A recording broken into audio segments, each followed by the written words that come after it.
Hey guys, kasut apa lagi yang baru hari ni? Hari ni aku ada Adidas Predator 26 Elite tapak HGAG.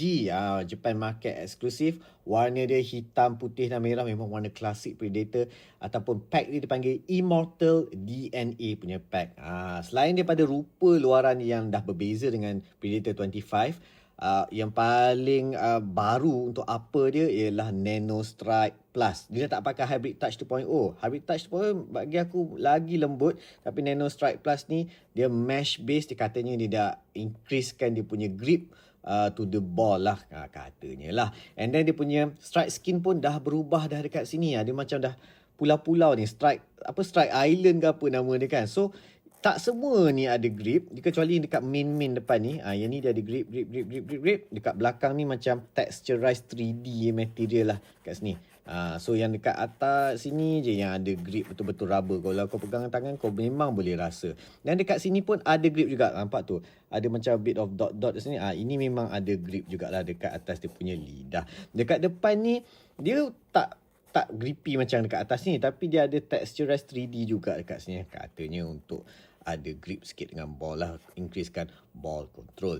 Dan dekat dia punya 3 stripes ni, tepi ni nampak tu tulisan Predator. Memang cantik lah kan dekat sini kan. Okay, and then dia ada improve lining juga, heel lining dekat sini.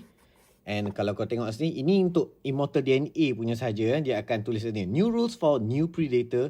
Before a penalty is taken, players must forewarn where they intend to score.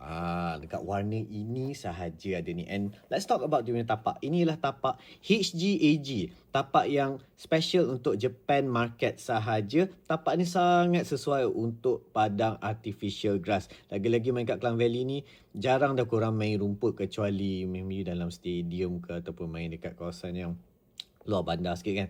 So inilah tapak dia bulat-bulat sahaja. Kecuali dekat sini dia ada traction 360 untuk memudahkan korang twist and turn lah. Lepas tu bulatan dia. Dekat sini masih lagi ada lidah. Just tak ada power spine, but okay lah. I mean it doesn't make much difference pun lah. Katanya power spine tu increase dia punya shot bila korang shoot bola kan, but nothing much lah. So and ini ialah elite ya, first grade cuma tapak saja HJG korang akan dapat terbalik pula back Predator ni. Sama macam Elite FG yang biasa. So what do you guys think about Adidas Predator 26 Elite HGAG warna Immortal DNA?